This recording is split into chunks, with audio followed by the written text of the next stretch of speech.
Bugün bir o kadar aynı, bir o kadar farklı, aynı bizim gibi olan arabalarımızı karşılaştırıyoruz. O yüzden de Tosvet İzmit Körfez pistine geldik. Burada arabalarımızın performansını da karşılaştıracağız. Tur sürelerine de bakacağız. Hem Tosvet'e hem de İzmit Körfez pistine ayrıca teşekkür ediyoruz. Bu karşılaşma bizim için çok önemli. Çünkü bu arabalar dediğimiz gibi bir o kadar aynı, bir o kadar farklı olmasının sebebi aslında ikisinin de 200'ler beygirlerde olması. Tuğberk'in i20'nin 204 beygir. Benim Z3'üm 230 beygir. Ama birkaç yıl yaşlanmışlığı var. Tuğberk'in i20'nin sıralı 4 silindir turbo bir motor. Benimki atmosferik 6 silindir eski nesil tank motoru. Ağırlıklarına baktığımız zaman ikisi de 1200'er kilolarda. Ama çok büyük bir fark var. Tuğberk'inki önden çeker. Benim aracım arkadan itiş. İşte bu yüzden bu karşılaştırma hem bizim karakteristik olarak sevdiğimiz araç tiplerinin nasıl farklı olduğunu size gösterecek, hem de bizim aramızdaki bir kapışmayı sonlandırmış olacak. Bu karşılaştırma sadece bir kulvarda, yani pist ortamında değil. Öncelikle görünüşlerine, arkasından kullanışlıklarına, kimi kazanacağı belli kullanışlıkta. Daha sonra düz yol performansına ayrı olarak bakacağız. Bir uçak pistinde ikisini bayağı bir zorlayacağız.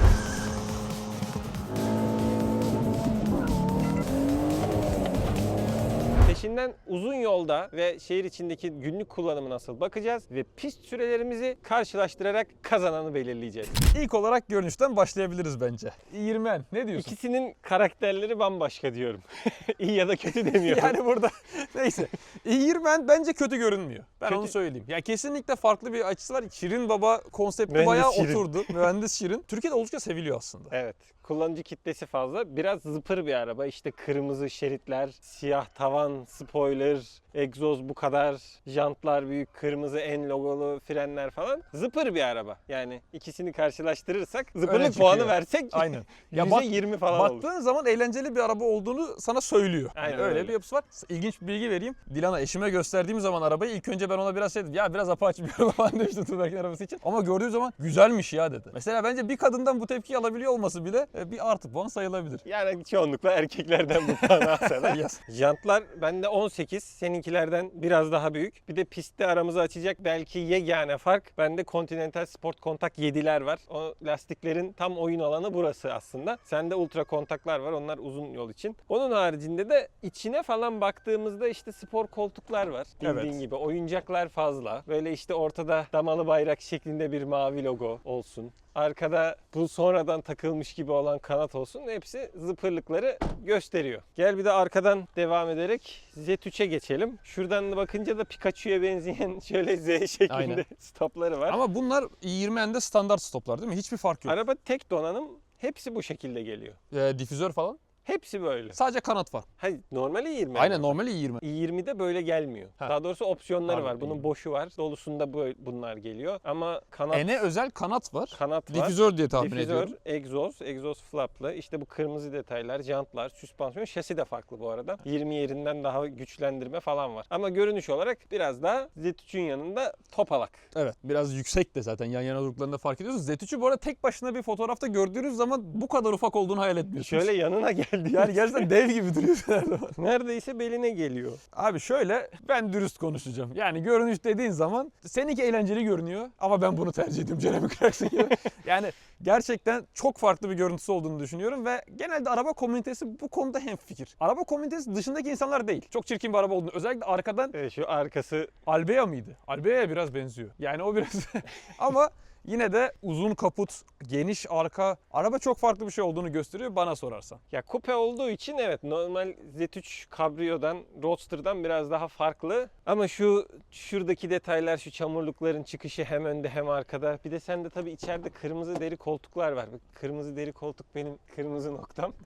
Sanıyorum ki Evet. Yani şöyle, puanını ver o zaman.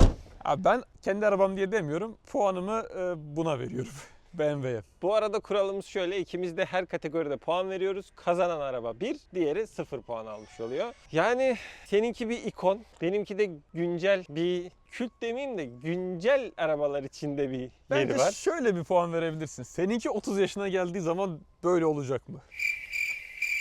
Ben de puanımı Z3'ten yana kullanıyorum. Ve görünüş kısmını Z3 bir puanla kazanarak tamamlıyor. İkinci kategorimiz kullanışlılık. Ya benimki bu arada yani standart kabriyoya göre daha iyi ama neyse, evet. Bu konuyu hiç tartışmamıza bile gerek yok. Ama sanırım en önemli kısım, Evet. arkaya 2-3 kişi sığdırabilirsin ve kapısı var. Yani burada diyecek çok bir şeyim yok. Bagajın Benimkinden biraz daha küçük. Küçük mü? Küçük. Bu daha mı küçük seninkinden? Aynen. Ama bence atladığım bir nokta var. Değilmiş. Zaten vazgeçtim. Hiç Bu seninki de yani, küçük değil. İzleyecek Ayrıca bir şey aşağıda yok. bir Ekstra bölme daha bölme var ve burada bir Ben sürü biraz daha bu kadar uzun değil, biraz daha dar diye düşünmüştüm. Yok ya yani kenarda falan benimkiyle kullanacak aynı yeri var. şeyde, üstüne aynı yükseklikte, üstüne arka koltukların var yani o yüzden. Seninle Hollanda'dan gelirken bir de dar olduğu için önde de otursan Evet. şöyle şu mesafede falan kalıyor. Abi üstüne piste çıktığın zaman senin koltuklar tutuyor. Yani benimkinin yanlar açık falan, 30 yıl önce bunları düşünmemişler yani. Öyle. Araba böyle Alıyorsun. gidiyorsun içinde. Koltuklar çok rahat değil benimkinin. Seninkinin koltukları rahat. Arka koltukların var. Bagajın geniş. Benimkinin tavanı var. Benim yok mu? Hayır yani standart kabriyoya göre zaten tavanı var ya. Ben kendim böyle şey yapıyorum. Tamam, o da güzel. Kullanışlık olarak yani Z3'e dair diyebileceğim pek bir şey yok. Çok da kullanışlı değil. 2 tane 1.90 adam içine sığıyor. Söyleyebileceğim tek pozitif bu. O zaman kazanana ilan etmek ve puanı vermek Yani sana bu düşüyor. konuyu çok uzatamayacağım. Ben i20'en daha kullanışlı diyorum. Yakıt tüketimi de burada bir etki mi bu arada mesela kullanışlık olarak? Sen Ankara'dan İzmit'e gelirken ne kadar yaktın? 5,5 litre falan yaktım ortalama. Ben 11,5 litre yaktım. 11,5 litre geldim ortalama 100 kilometrede. Neyse bu bir puan yani- olmasın. Ama o da kullanışlı etki eden Evet. şeylerden bir tanesi. Dediğim gibi ben 20'ni veriyorum puanı. O zaman i20'en durumu bir şekilde eşitliyor. i20'ciler rol yapmayı da çok seviyor. O yüzden düz yol performansı da önemli. İkisini karşılaştırdık. Uzun bir uçak pistinde drag'da ne yapıyor, rolda ne yapıyor? Hepsini detaylıca çektik.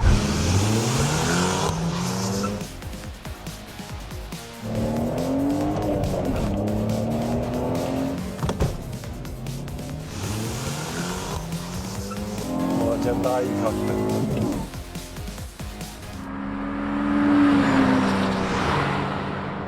Geçeceğim.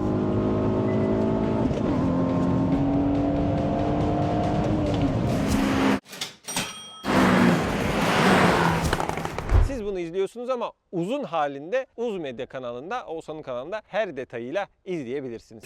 Konuya şuradan başlamak istiyorum hazır yeri gelmişken. Evet. Evet. Stok. Yani benimkinin Bilmiyorum, stokta hiç bir- sesi olmadığını şey yapabiliriz. Yani bir puan verilir mi buna bilmiyorum ama Ya evet. Egzoz sesi iyi. 4 silindir olmasa daha da iyi olacak. daha iyi Ne olacak yapacağız? ama fabrika çıkışı bu kadar şey olması Çatara patara İyi. olması güzel. güzel. Ama onun dışındaki seslere ne diyeceksin? Bana bunu söyle. Abi şöyle bak, virajı alıyorsun. Arabada bir şeylerin böyle bir çıtır çıtır. Kask. Yani tabii bu premium olmayan bir B sınıfı. Şöyle küçük taşların üstünden falan geçtiğimde tüm çatır çutur, davlumbaz sesi, o tip şeyler geliyor. Geliyor. Tabii şu an tur süresi kasmıyoruz. Sadece bu genel kullanımı değerlendiriyoruz. Yani çok Şurada biraz yüksek hıza çıkayım. rüzgar ses falan gelmeye başlıyor. Bu arada çok kötü değil. Çok kötü değil ama hani şu kanadın oluşunun işte böyle bir rüzgar sesi yapışı. Aynalardan geliyor. Arkada kanattan ses geliyor. Davlumbazlar çok çatara patara gerçekten. B sınıfı bir araca göre ben kötü demem. Ama İyi de, iyi de demem yani. Evet, bunun amacı O değil. oyuncak olduğu Aynen. için o tip şeylere pek fazla önem vermemişler. Seninkiyle deneyeceğiz ama zaten şeyden biliyoruz. Hollanda'dan Türkiye'ye Evet. kadar 3000 kilometre yol geldik. Ve ben onda bu kadar rüzgar sesi duyduğumuzu hatırlamıyorum. Rüzgar sesi zaten yok. Genel olarak yol sesi de çok yok. Onu da göreceğiz. Ama şu gerçeği de bir belirtmek isterim. Türkiye'ye geldiğimden beri araçta hiç olmayan trim sesi çok az başlamaya başladı. Başladı mı? Çünkü yol titreşimleri aracı yavaş yavaş böyle söküyor. İçten içe yiyor. Bir de şey faktörü var tabii. Senin araba biraz fazla temiz. Evet. Fazla iyi kullanılmış. Evet. Ama hani buradaki vites geçişleri falan bir tık daha iyi. Arka arkaya denemek için gel bir de BMW atlayalım, ona bakalım. Ama Deneyelim. dediğim gibi yani bence bunun bütün özeti çok da kötü değil ama iyi de değil. Yani evet. Çok premium işte şey bir segmentte değil. Ama dönerken falan kilidi var. Bunun asıl oyuncağı o. Şöyle kırdım mı? Evet. Hadi bir de seninkini deneyelim o zaman. Klimalıyorum. Fark ettiysen 25 yaşında ama Bir klimalayabiliyorum. özellik olarak bile söylenmesi bilmiyorum. Ama çalışıyor klima. Olmasını da geçtim, çalışıyor olması. Güzel. Bir sonrakine de umarım şu langur lungur sesleri çözmüş şekilde geliriz. Evet. Ama arabadan ziyade bizle alakalı bir durum. Tamir edilmesi gereken bir şey yani. Doğru.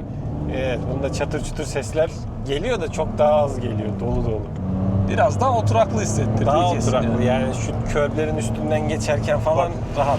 Ama yatıyor tabii. Yatıyor. Seninkine göre çok yatıyor zaten. Yanına bakayım şurada. Ha, ASC'yi kapatmadık. Yanlardım. Yani tamam neyse sürüş yanlamaya falan girmiyor. Bunlar bizi etkilemesin. Duramıyorum. Duramıyorum. Yani trim sesi olarak Ya- sende şöyle bir sıkıntı var. Evet. Az önce yine O da düşen. şu kulağı koptuğu için zaman içinde. Havalandırma bu Hollanda'dan gelirken Dağlarda yollarında yanlarken gitmişti.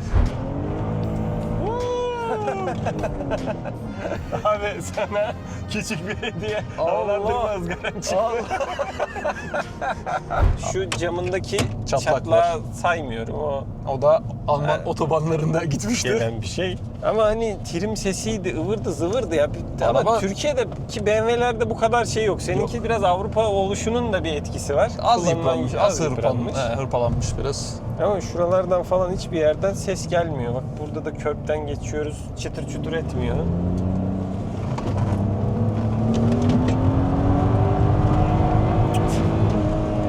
Bu kadar tutuyor olması bile kuşlar. Kuşlar. Yani bakıyorum şu an sadece motor sesi geliyor. Hiç rüzgar sesi falan yok. Yavaş yavaş yavaş yavaş. Ulan. Biz bunun frenlerini düzeltmedik mi lan? Niye titriyor? Düzeltmedik.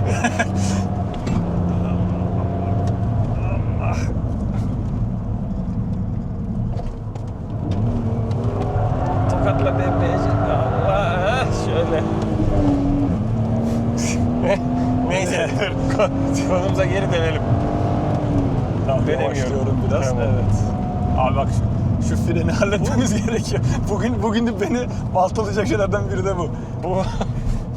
Bu sanki biraz çözülmüştü bu ama ne oldu ki? Abi frenleri çok küçük. Arabanın kendisine falan göre frenleri çok ufak. Evet.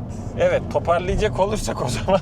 Ben puanımı bundan yana kullanıyorum. Daha sessiz, daha yani 30 yılı eklediğim zaman seninkinin bu durumda olacağını düşünmüyorum yine 30 yıl sonra. Çünkü 2-3 yıl sonra da bu durumda.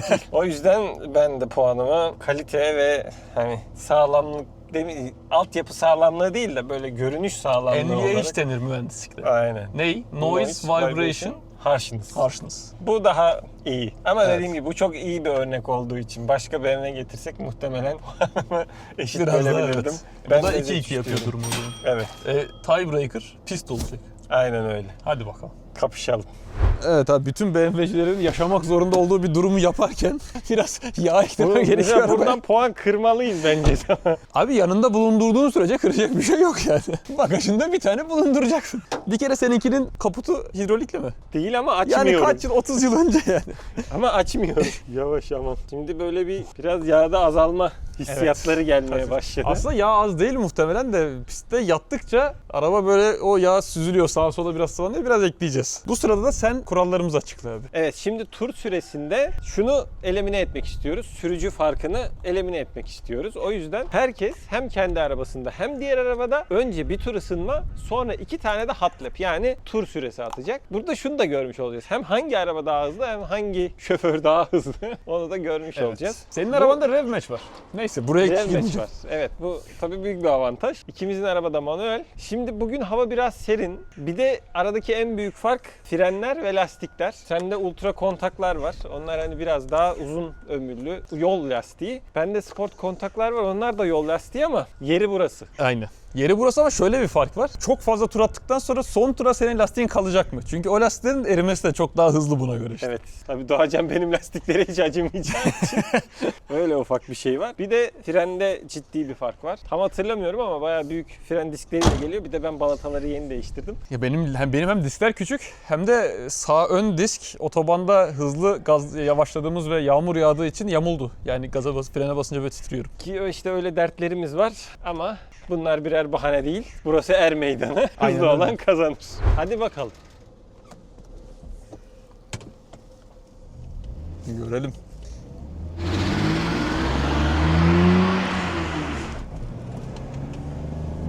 Şimdi ilk turu ısınma. Isınmayı attıktan sonra tam Şu şeyin altından geçerken başlangıç noktasından ışıkların süresini başlatacağız. 2 tur atacak. En azından bu 2 tur bize yavaş mı hızlı mı onu gösterecek. Sonrasında daha çok tur atarız. Isınma turu.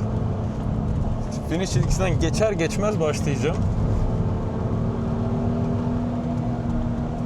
Şimdi kronometremiz hazır. Bekliyorum. Aslında şuradan ölçsek daha iyi. O daha doğru olacak.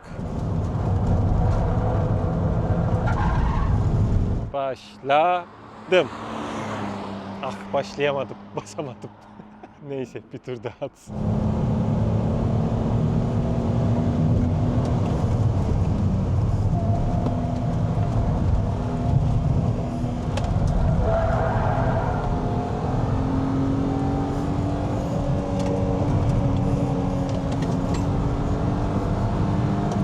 Işıklar yerine şu start çizgisinden ölçmeye karar verdim ama az önce düğmeye basamadığım için başlatamadım. Doğacan şu an boş bir tur atıyor. Neyse, canımız sağ olsun.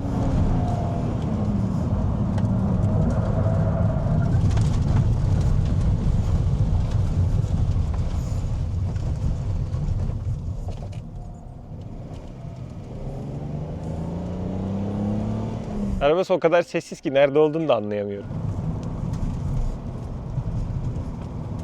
Geliyor. Bu sefer elimi doğru yerde tutacağım. Yavaş geliyor.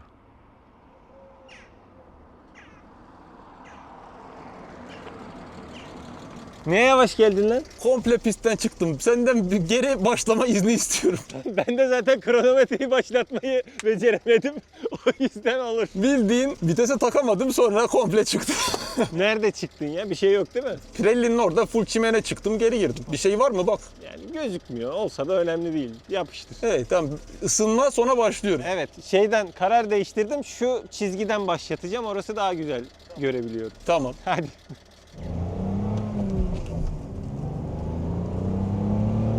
Profesyonellik deyince de at adamlar.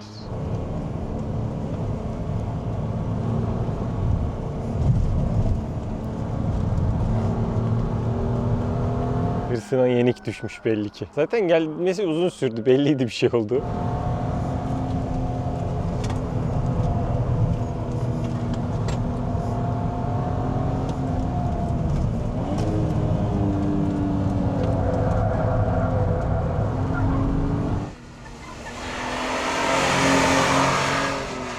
Çok uzun bir pist değil burası. Yaklaşık standart ateşler böyle 50-55 saniye aralığında dönebiliyor. Yani Doğacan'ı da o klasmanda değerlendiriyoruz. Eğer 55'in altına düşerse, bugün hava soğuk olduğu için güzel bir değer. Bir de çok fazla burada tecrübesi olmadığı için 1 dakikanın üstü çok kötü derim.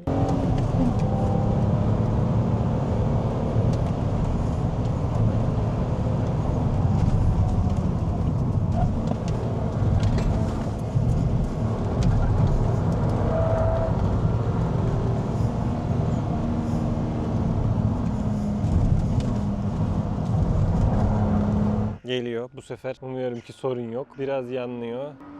Başladım. Evet, süremiz başladı.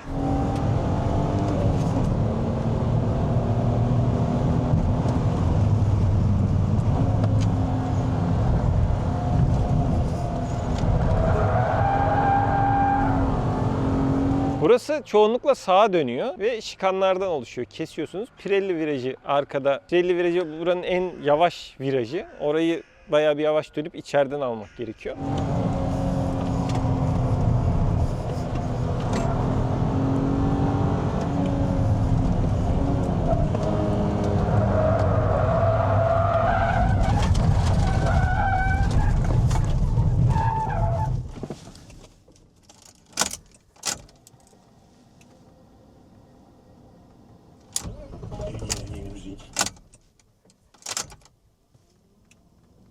Burası böyle süper otomobillerden ziyade böyle hatch'ler, hızlı arabalar için gayet güzel. Şu an 39 saniyeler ilerliyor. Vites bahanesi uyduruyordu. Bakalım ne olacak. 52, 53. Hala gözükmüyor. 55, 56, 58. 1 dakika 10. Gelmiyorsa birazdan arayacağım. Bu kadar uzun süre gelmemesi normal değil.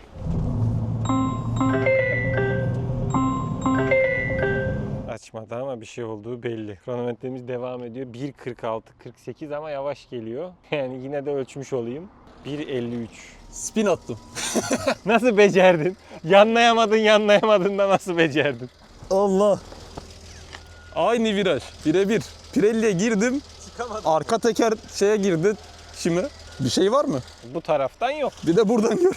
Yani şu anki official tur süreni öğrenmek ister misin? Gerek yok bence ama atacağım yani. Bu daha kaç tur atacağım?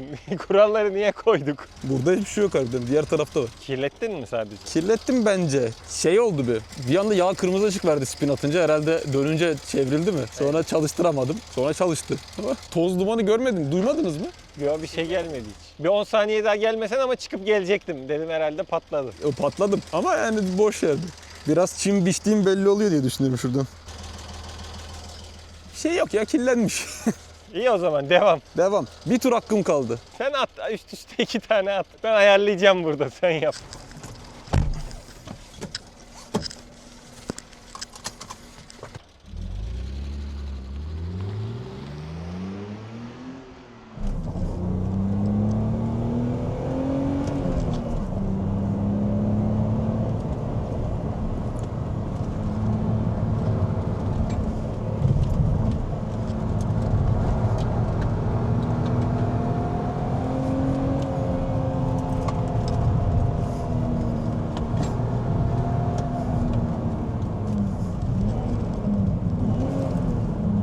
Bütün kuralların hiçe sayıldığı bir şey. Önce beceremedim. 2'ye spin attım. Bakalım bütün akşama kadar Doğacan turlarını tamamlayabilecek mi? 3 gün sonra yaşlandık. Bir şeylerin ters gittiği belliydi. Çünkü bu spinden sonra 5-6 spin daha göreceksiniz. Şu an pistten arabayı getirdik, sökmeye başladık ve şöyle patlak bir amortisör bulduk. Kolayca ittirebiliyorum. Bu kadar gitmemesi lazım. Geri de gelmiyor. Kendim çekmem lazım. İşin kötüsü öteki tarafta. Ya burası hani bir nebze Biraz daha daha iyi ama arabanın bu kadar helva gibi olmasının, bu kadar dengesiz olmasının bir sebebi buymuş. Söktükten sonra ön tarafa da bakacağız. Ama bir şeyler yanlış.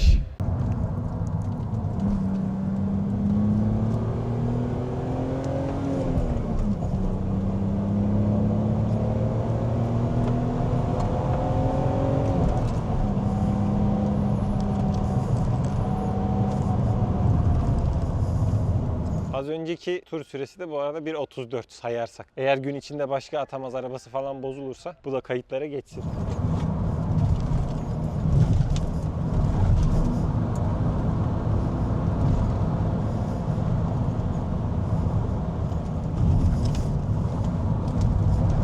Geliyor, evet. Yine heyecanlı bir an.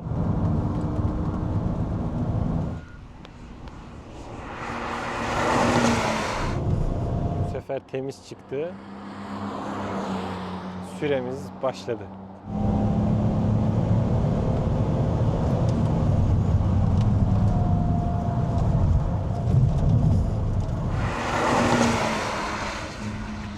Hava şu an 7-8 derece civarında. Çok sıcak bir hava değil. Hemen bakayım. Onları bulmuşuz öğleden sonra da ama soğuk rüzgar estiği için asfalt tam ısınamıyor. O yüzden standart biraz daha sıcak bir günden tur süreleri biraz daha düşük olacak ama 1.34 tabii ki bana garanti bir kazanç sağlar.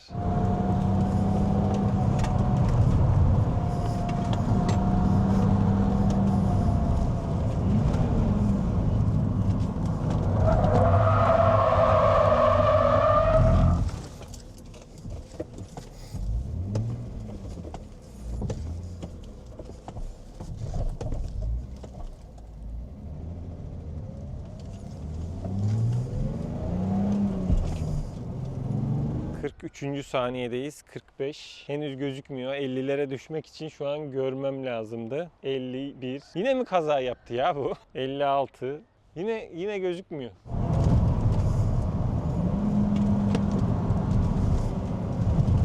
Bu çocuğa bir daha araba vermeyelim lütfen. Heh, geliyor. Ama yavaş mı geliyor?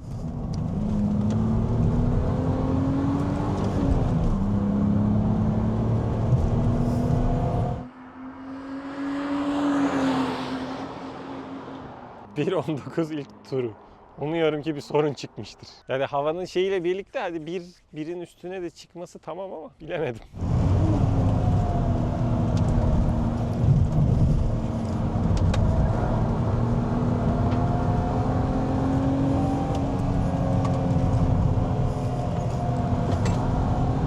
işte i20E'nin ve benim işimi bayağı kolaylaştırıyor. 1.34, 1.19. Bir de araba vermeyeceğiz bu çocuğa ya. Süremiyor belli ki.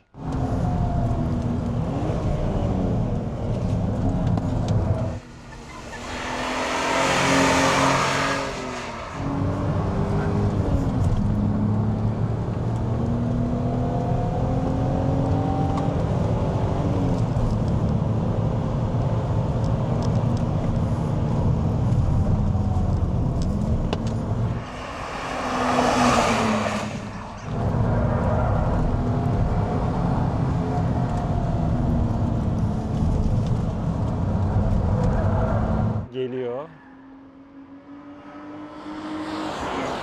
Evet, şimdi oldu. 57.52. Evet, şu an soğutmaya geçti. Acaba dedim hile yapıp bir tane daha alacak mı? 57.52. Kesebiliriz. Güzel. Evet. Anca bir tura 5 kere deneyip bir tur atabildim.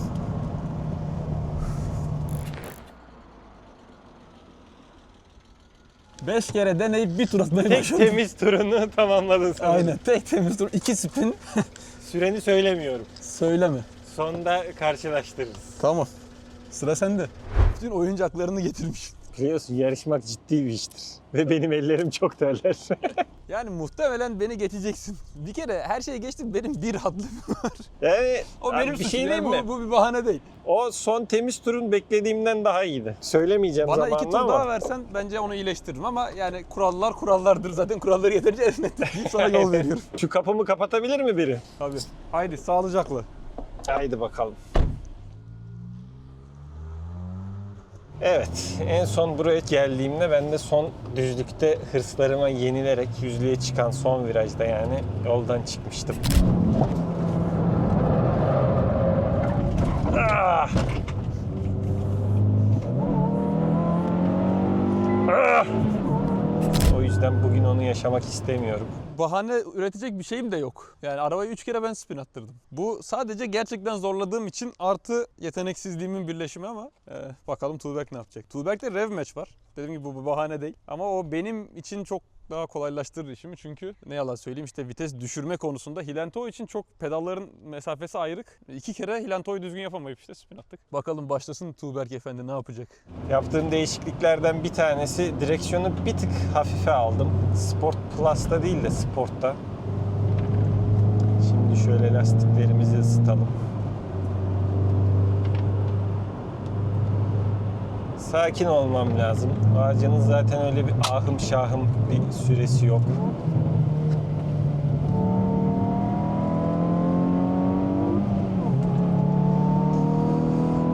Şurada oyuncaklarımı açayım, G-metreyi açayım. Belki bakarsanız. Onun spin atma ihtimali biraz daha düşük tabii, önden çeker. Hani arkadan itişte ilk hatan direkt arka tekerleği ya kilitliyor doğru atamazsan ya da fazla gaz verirsen arkadan açıyorsun. Bir de lastikler de biraz ısındıkça ilk önce daha çok tutuyor sonra tutmamaya başlıyor. Sport kontakların orada da bir avantajı olacak. Şöyle şuralarda lastikleri biraz ısıtalım. Çok da bitirmemek istiyorum. Evet. Geliyor şimdi. Turumuza buradan başlıyoruz. İlk süresine başladık. Hadi bakalım. Hızlı geçti. Hadi 20. 30 yıla meydan okuyabilirsin oğlum.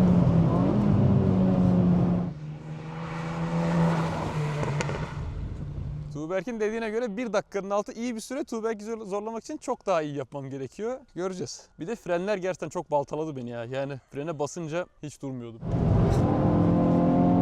Biraz kesti. İkinci turda ESP'yi kapatacağım.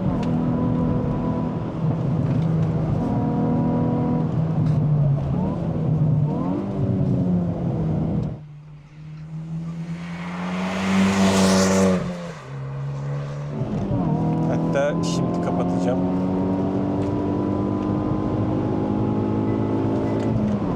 Aynı anda bir sürü işi yapabiliyormuşuz.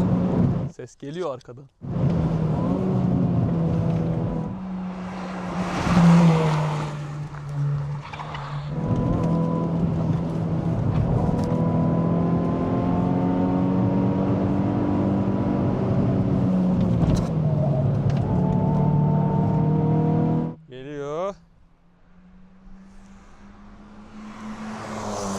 İlk turu 54.80. Birinci tur bitti.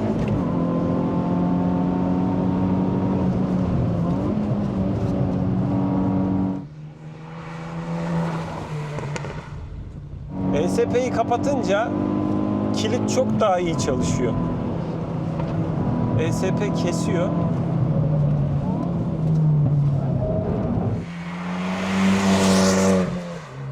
Bak, kafayı acayip çekiyor kilit.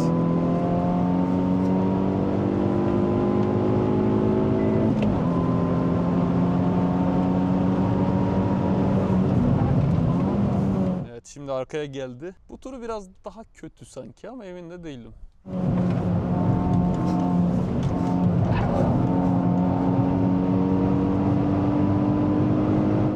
Yok daha iyi gibi. Daha iyi gibi duruyor bu turu.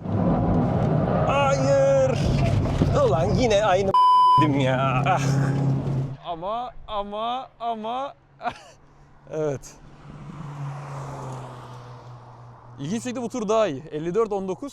Orada o çıkmasaydı muhtemelen 52-53'lerde bitirecekti. Yani gelsin bakalım. Bir de arabaları değişip öyle denememiz lazım tabii ama Rev Match bana çok yardımcı olacak Tuğberk'in arabasına. Bakalım Tuğberk benimkiyle neler yapabilecek. Yine hırslarıma yenik düştüm ya.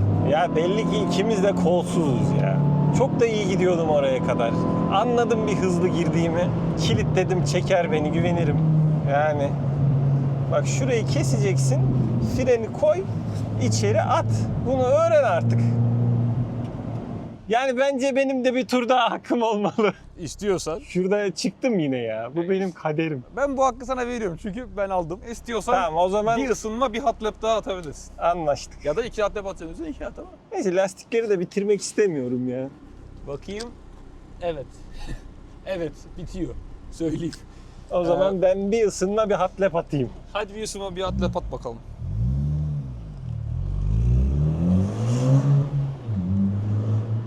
Ya çıkmasam çok iyi gidiyordum ya. Yine lastiklerim çamur oldu. Geçen sefer de aynısını yaşadım. Çamur olduktan sonra ekstra kayıyor. Bir de çok ısınıyor lastik bir anda. Buradan lastik havalarıma bakayım. Neyse, aşırı bir ısınma yok gibi sol önde. Ya şimdi kabul etmemek haksızlık olurdu. Çünkü ben pistten çıktığımda her ne kadar Tuğberk tur süresini başlatmayı unutmuş da olsa, yani her türlü ekstra turumu alacaktım ama yine de onun da hakkı sonuçta ekstra tur almak. Bir tur daha şans var. Isınacak, gelecek, son turunu atacak ve karşılaştıracağız. Burası hep sağa döndüğü için sol ön lastiği çok yiyor. Özellikle de böyle önden çeker ve böyle kafadan kayarsanız canını alıyor. Şuradan itibaren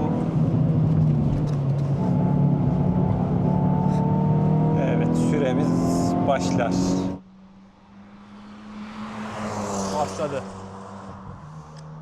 Hadi bakalım.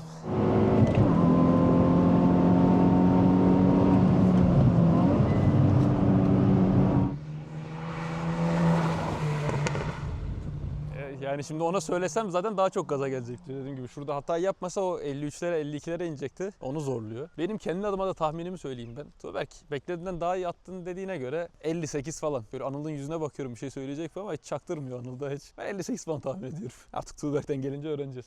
Ya buralara biraz daha hızlı girebilirim artık. ESP'yi kapattığım için.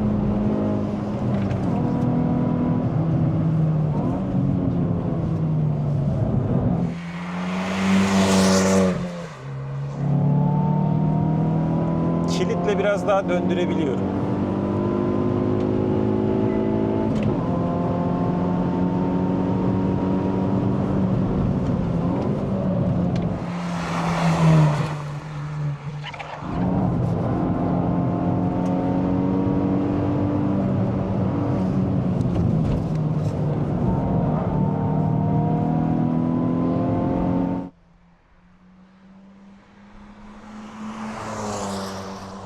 ...53-37. İşte gerçekten orada çıkmasa 53'lerin altına doğru inebilecekmiş.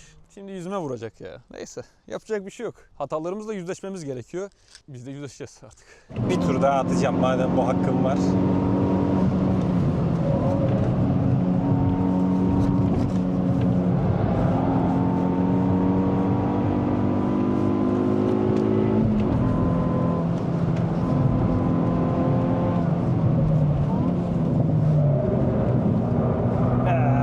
İşte lastiği fazla ısıtınca da bu oluyor.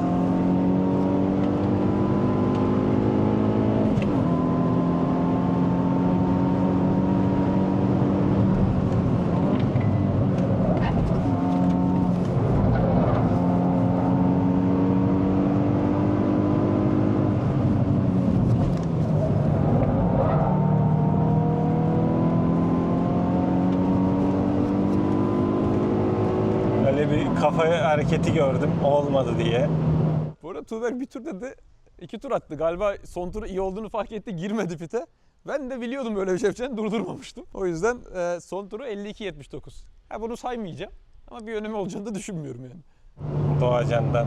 Eğer Z3'ün gerisinde kaldıysam bu bir sorundur arkadaşlar. Benim şahsi sorunumdur. Bu bir memleket meselesidir. İşte o zaman bir ayar çekmemiz gerekir. Ya benim kolsuzluğuma ya da arabaya. Çünkü lastikleri iyi tutuyor. Yani ısındı. Hava da fena değil şu an. 14 dereceye geldi. Ya hala şeylerde daha çok açılabilirim. Biraz daha hızlı girebilirim. Özellikle birinci viraja, arka taraftakilere. Bir tur dedin 2 attın. Ya 2 hakkın var dendi. Ben de atayım dedim. Neyse, ben de böyle bir şey yapacağını bildiğim için tuttum süreni zaten. Ne yapıyoruz? Nasıl reveal ediyoruz? Gel abi, şimdi bunu bir şey yapalım. Sonra kazanan ilk başlasın, diğerinin arabasına geçsin. Kaybeden diğerinin arabasıyla devam eder. Makul. Turlar atıldı. Canlar yer yer sıkıldı. Sıkıldı. İkimizin de pist dışına çıkmış olması hoş değil. Ya belli ki biz bu işi beceremiyoruz. Biz Ya da abi- anlatalım, sürmeyelim. O da olabilir. Ya da hakkını ver, zorluyoruz arabayı. Olabilir. Ya benimki zorlamaktan değil de benim hatamda ama. Ben de yine hırslarıma yenik düştüm. Şunu hep yapıyorum. Orada çok ya. az daha yavaşlasan alacaktın. Evet. En iyi turun muhtemelen o olacak. Gelecekti. Ama- Diğeri çok iyi, kalanı çok iyiydi. Evet. Abi ben tahminimi söyleyeyim sana. Tamam, Sen söyle. sırf beklediğimden daha iyiydi dediğin için 58-59 civarı tahmin ediyorum. Tamam.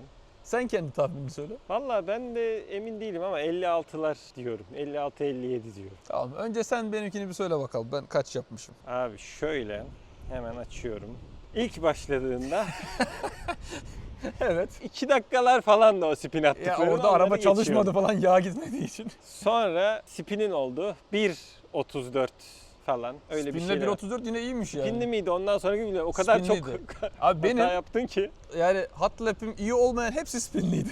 Güzel. Sonra spinsiz galiba bir tane attın. En sonuncudan bir önceki ya da bir şey oldu Orada da yine. pistten çıktım, evet. Yani bunlar bir bahane mi bilmiyorum. O da 1.19. Tamam. Yani İstanbul Park sürelerine yaklaşıyorsun. En sonuncuda da iyi bir tur attın. O zaten tek iyi turumdu. Evet, Onu da söyleyeyim. o iyi yani. turundu. Kaç diyorsun şimdi? 58-59 civarı. 1. Şaka. 57.52. Oo çok iyi. Bence de bayağı bana iyi. 2 tur daha versen ben bununla 55'e düşerim. Ben de inanıyorum düşersin. Ama yani kurallarımız gereği Aynen. de bu böyle. Ben sana söylüyorum. Şimdi senin 2 farklı seansın var. Bir ilk seansın. İlk seansının ilk turu O fena değildi ama tahmin et. 59 diyeceğim. Şaşıracaksın. Hazır mısın? 54 80. İlk Güzel. 54 80 ilk turun. Bunu iyileştiremediysem kötü. İkinci turda dışarı Dışarı çıktım. çıktım. Ama sen yine de Tuttum. tuttun. 54 19. Bir de yavaşladım ondan orada sonra. çıkmasaydın. Demek ki 52'lere inecekmişim. Sonra sana bir tur hak vermiştik. Sonra ben ağzına dedim ki hadi 2 at istersen. İlkinde 53 37. Güzel. Güzel. Son gri olan turun Orada şu kafanı gördüğüm için emin olamıyorum. Yoksa Yok, bence o daha hızlıydı. evet 52 79. 52-79. O Bayağı iyi. Bayağı iyi tur süresi. Yani normalde bilmiyorum bu arada. 20 enler arasında bu sen pist günlerine falan geldin yani. 52 79 ne kadar iyi. 52 bir süre. iyi. O zaman da mı 52? 54 müydü? Hatırlamıyorum ama 51'ler ve 50'nin altı falan çok iyi oluyor. Zaten oraya modlular çıkıyor. 51-52 iyi yani. Tamam. Biraz daha gidecek yeri var. Denerim bugün. Sen kazandığın için bence sen benim arabayla bir çık. Bir gör bakalım ne yapabiliyorsun. Tamam. Sonra ben de seninkiyle denerim. Peki senden daha iyi tur atarsam bunun ödülü ne? Yani hayatta böyle bir ödül olmalı bence. Benden daha iyi tur atman standart olmalı. Çünkü 5 kez spin attım yani. Hani bunu yapabilmelisin. Ama Deneyeceğim. nasıl böyle, ne istiyorsun? Ne bileyim bir yemek olur yani. Çok Tamam, büyük yemek. bir şey Ama ben de istemiyorum. senden daha hızlı atarsam aynısı. Anlaştık. Tamam, bakalım. Hadi bakalım. Oğlum bunu nasıl sığıyorsun kaskla buna ya? Ben biraz kaykılarak oturuyorum. Seni kadar dik oturmuyordum o yüzden. Direksiyon öne gelmiyordu değil mi bunun? Hayır, direksiyon ayarı yok. Ulan Sen bir de Hilento'yu gör. Fren ne kadar şey. hayat çok zor Freni bak, böyle. dibine kadar basınca gaza geliyor ya. Evet. Bakacağız. Ayna da o kadar büyük ki, yani büyük Aynen. gösteriyor ki benim araba kocamandır ya. Sen de şu an içinde aygır gibi, at adam gibi duruyorsun. At adam olduk yine ya. Evet. Şöyle bir yine önce bir tur ısıtma. Sonra 2 tur. Oğlum bu çok şey ya. Elektrikli olan elektrikli koltuk da şimdi lüks. Yani araba kullanmanın temelini yerine gerçekleştiremiyorum. Rahat oturamadım.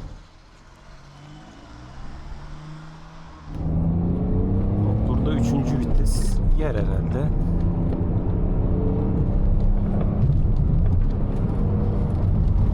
Ya şimdi arabanın canını alacak. Bir yandan istiyorum ki yapabileceği en iyi turu yapsın da şöyle arabanın potansiyelini bir görelim. Bir yandan beni geçemesin istiyorum. Bir yandan arabayı kırmasın istiyorum. Karışık duygular. Yani arkadan itişin döndürme efekti tabii muhteşem. Ama arabayı şu an o kadar bilmiyorum ki güvenemiyorum da.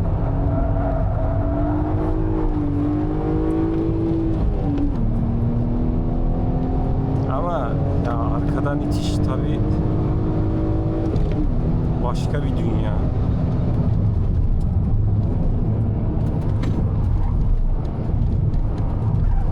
Bir de gittiğim yeri görebilsem ayna o kadar büyük ki.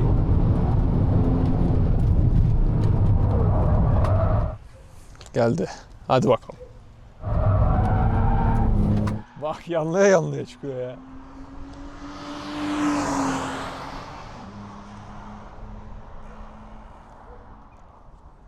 Geç başlattım biraz. Çaktırmayın. Geç bitireceğim. Şu şeyin altında başlattım. Orada bitireceğim. Zaten yenecekse farklı yensin. Öyle yakın olmaz. Tabii Hilento'yu ya gazla araba dönüyor. Bunun davranış şekli bambaşka. Şurada güvenemiyorum.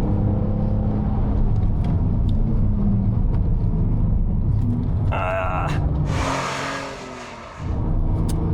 Oh, vitesi atamadım. 2'ye düşmek istedim ama sonra bu iyi bir fikir olarak gelmedi gözüme ve vazgeçtim. Aşırı devir çevirip motoru parçalamak istemiyorum. O yüzden bu turdan pek bir beklentim yok ama ya arabaya sığamadım ki. Benim arabada sesi de duyulmuyor. Tuğberk'in arabanın orada sesi duyuluyor. Bunun sesi oradan gelmiyor.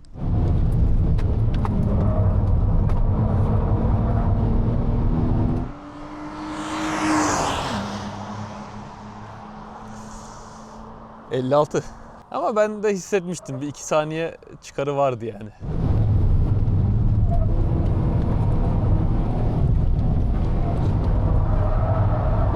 Ama burayı çok iyi dönüyor ya birinci virajı.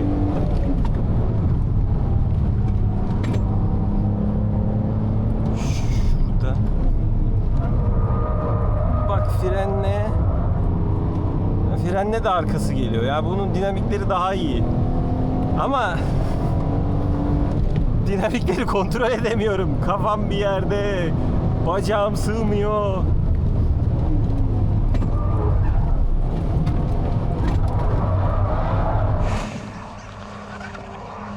Arkayı geçti. Bu tur çok yavaş attı ama. Deminkine göre. Mi?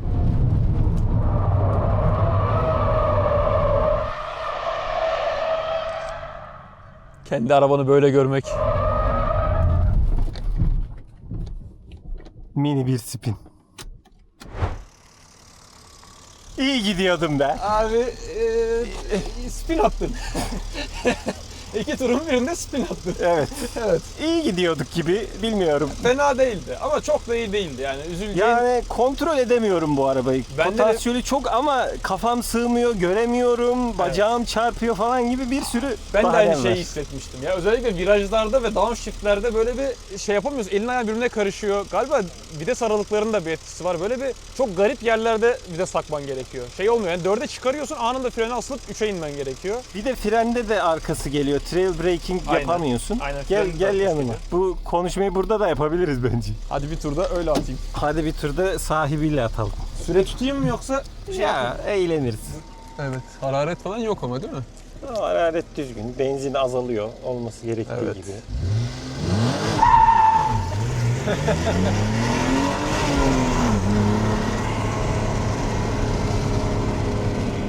Abi şu mesela birinci virajdaki yön değişimi falan bunun muhteşem benimkine göre.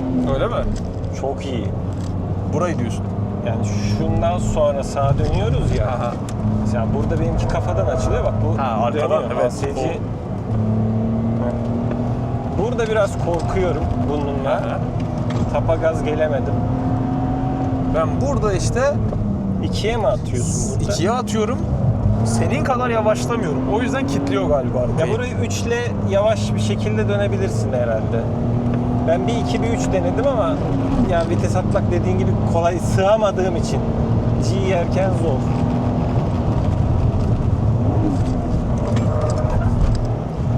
Mesela burayı daha güzel dönüyor. Ama bak arka geliyor hemen şurada. Geliyor. İşte burada freni burada yapıp bitirmek lazım, yoksa Galiba öyle. Yani orada Arka- arkayı açınca çok dengesiz aynen. Ben de çıkıyorsun. mesela biraz daha freni taşıyabiliyorsun ama bunda olmuyor.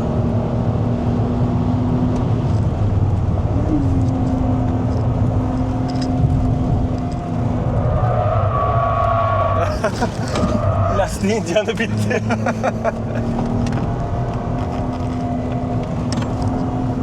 Şu an Evet.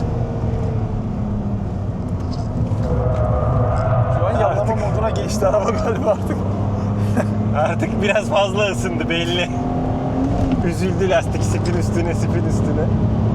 Bir de hep sollar gitti ya. Ya buranın kaderi bu.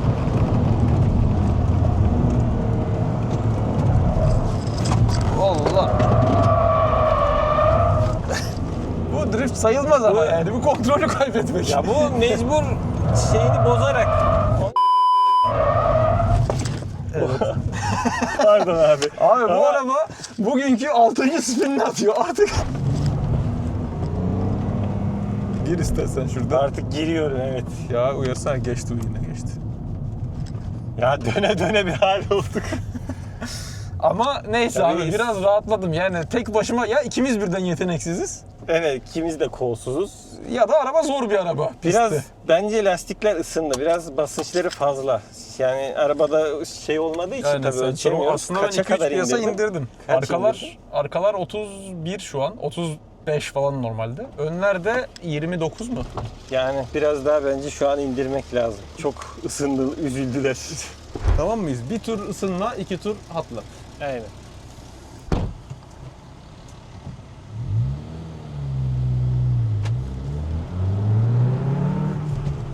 Sese bak, sese. Gürül gürül.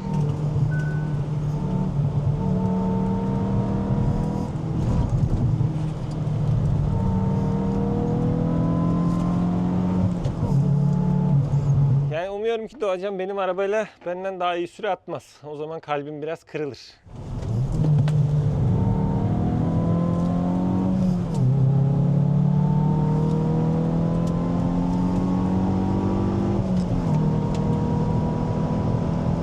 Şimdi göreceğiz. 20'den sonra Z3 helva gibi ya.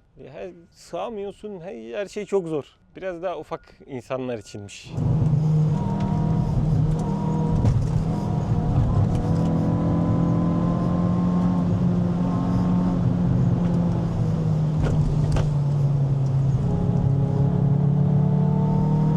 Şu gidişe, şu duruşa bak be. Memizi başlattık.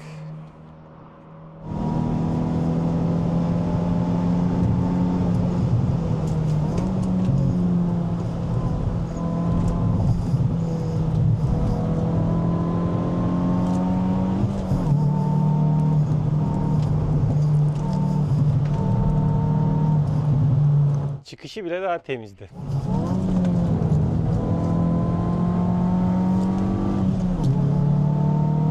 Çok daha kolay ya. Çok daha az korkutuyor.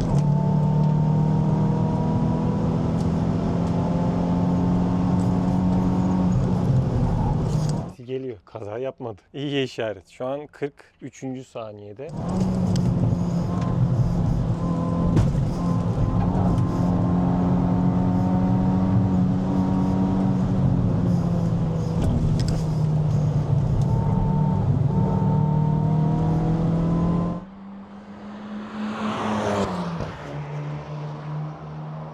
İlk turundan 56. Daha ilk turu. Ya araba eline böyle şey gibi oturuyor. Eldiven gibi hemen oturuyor. 56'yı çıt diye yaptı. Şimdi inanıyorum Doğacan'a, o böyle şeyleri sever. Özgüveni yerine geldi ilk tur. Şimdi ikinci tur belki 55'in altına düşer.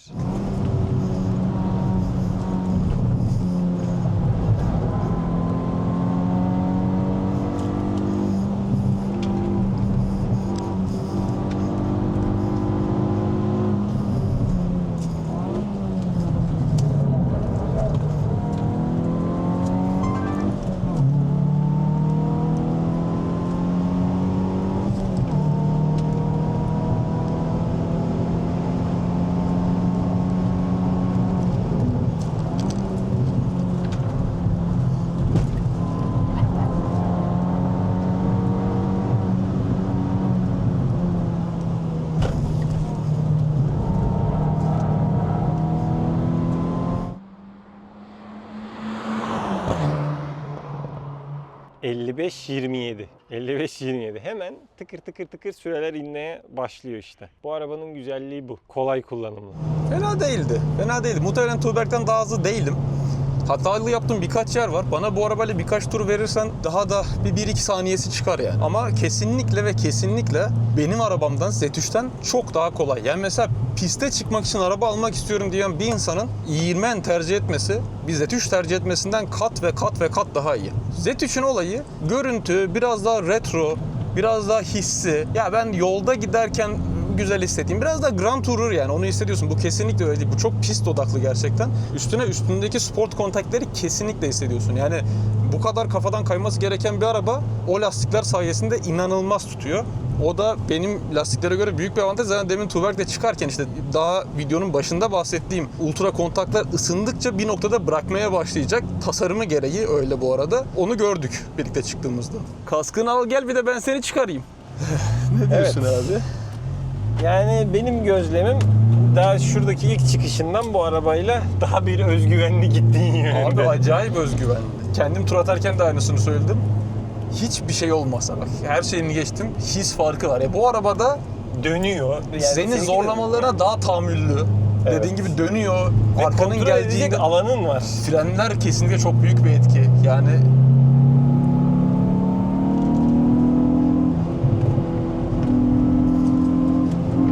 Ki burada kesmeden dönüyor. benimkinde böyle frene bastığın zaman bir de burada mesela hilento yapmak zorundasın Yani. ve ben yapamıyorum. O Mesela kadar burayı benden daha iyi dönüyorsun. Muhtemelen bayağı bir süre benden buradan çalmışsındır. Gaza geldi şimdi. Abi o Ama yüzden de ölçmüyoruz. Koy freni. He. Bak, burada orada biraz daha ortada kalırsan daha sert fren yapmam lazımdı orada şey olunca ama şöyle abi yani çok rahat ya özellikle hilento Çok rahat, yapmayı düşünmemek inanılmaz Aynen. bir rahatlık. Frene odaklanıyorum sadece. Vitesi düşünmüyorum yani.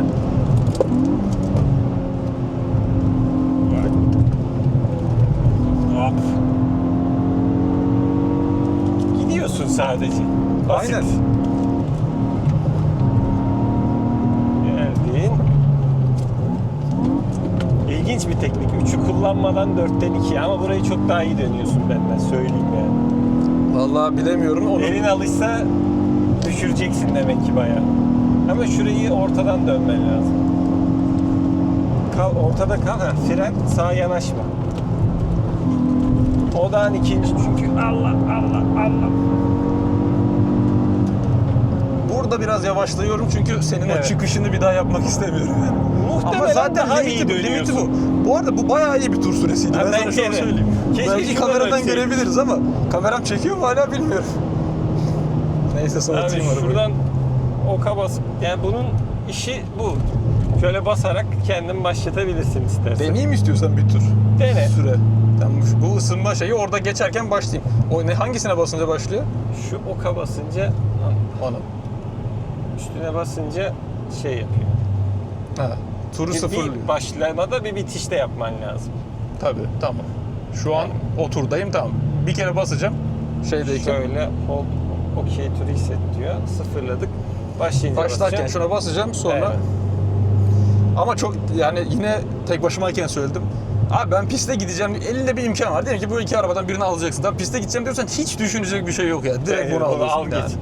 ESP'yi kapat abi. Nerede ESP? Solda. Solda bu tarafta biraz. Nerede? Ha şurada. Orada. Kısa basmak yetiyor mu? Uzun Yok mu? uzun bas. Tamam. İşte bir de böyle dene. Hayırlısı. Haydi bakalım. Yoldan çıkmadığın sürece sorun yok.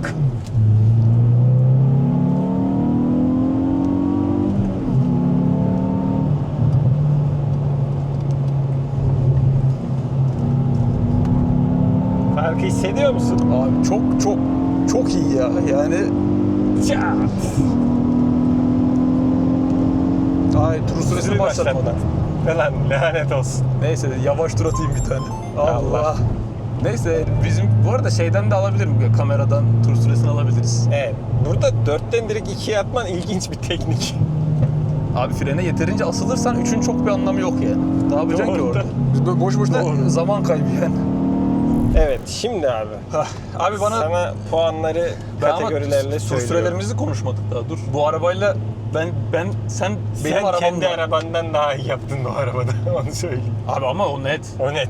O net ya, ben zaten hissediyorsun. Bu arabayla kendi arabamdan daha iyi yapacağımı hissediyordum yani. Sen de hadi tahmin et, sen benim arabamla kaç yaptın? En iyi turunda. Bence bir dakika falandı. 59-60 değil.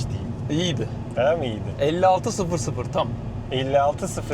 Sen kaç yapmıştın?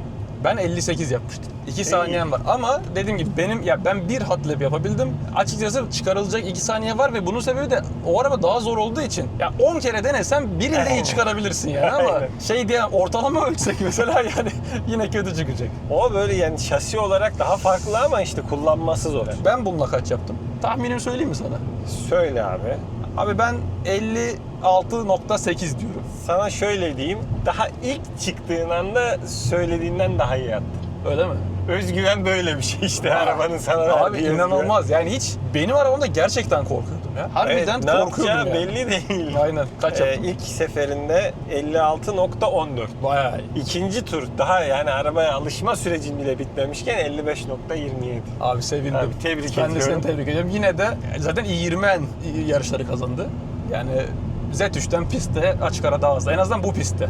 Evet. Ama zaten düzlükte de Hızlı Z3'ten daha olduğu hızlı için- olduğu için muhtemelen her pistte daha hızlı olacak. Yani onun bir kaçışı yok. Z3 artık 30 yaşında bir Grand Tourer olarak bakacaksın ve öyle devam edeceğiz hayatımıza. Aynen öyle. Pilotlukta da evet, ikisinde beni geçmeni tebrik ediyorum. Biraz daha benden Estağfurullah. fazla körfez deneyimin var Aynen. ama bu bir bahane değil yani. Diyecek bir şey yok burada. Şimdi o zaman puanları sıralayacak olursak en son olarak. Kullanışlılıkta bir 20'yen alıyor. Koşulsuz 1 puan Aynen. buraya. Görüntü Z3 Aynen. 1-1. Düz yol burada 2-1. Pist performansı da buraya gitti 3-1. Titreşim, kalite ve genel olarak build quality. Aynen. O da- Hiç kalitelik. Aynen. Z3'e gitti. Z3'e gitti. 3-2. 3-2 ile subjektif var. Subjektif Abi var. sübjektif arkadan itiş olduğu için Z3'e ekstra bir kıyak geçmek istiyorum ama onun da tadına varabildiğimi söyleyemeyeceğim kullanamadığım için. Aynen. Yani, şöyle Tourer olarak daha iyi, spor otomobil olarak dağlarda falan güzeldi, işte keyifli şeydi ama burası onun yeri değil. değil. Aynısına ben de katılıyorum. Birebir aynı şey. Yani şöyle bir gerçek var. Ben Z3 evden çıkıp arabayı her böyle kaldırım kenarında park edilmiş gördüğümde beni mutlu ediyor. Yani o ve arka itişim birleşimi gerçekten üst seviyeye çıkarıyor bence. Ama track toy yapamam. Aynen. Yani o araba Çok uğraşman lazım üstüne. O araba gerçekten bence henüz insanlar klasik diyor. Klasik olmaya başladı. Henüz orada değil. Ama gerçekten ileride klasik olacak. Keyfine hafta sonu bineceksin. Bir yere gideceksin. Arkadaşına muhabbetini yapacaksın. Mesela de birkaç kilometre koyacaksın arabaya. Arabası haline geliyor. Ben o yüzden kendi adıma Z3 diyorum. Subjektif olarak daha güzel araba olarak. Ama tek araba olarak alacak olsam bu yani. Hiç düşünecek hiçbir şey yok. Ucuza her şeyi yapan Aynen. bir araba oluyor. Ben de gönül bağı olarak Z3 ama analitik dünyaya döndüğümüzde çok daha iyi iş yapıyor. Yarımşar puan verip o zaman 3.5'a 2.5 deyip İyi kazanan şampiyonlukla uğurluyoruz. Aynen. Kapat abi o zaman. Uzun, yorucu, hem bizim için yorucu hem arabalarımız için yorucu bir Yorucu videonun oldu, sonuna evet. geldik. Umarım beğenmişsinizdir. Bugünlük anlatacağımız her şey bu kadardı. Kendinize iyi bakın. Hepinize Hoşça kalın. hoşça kalın.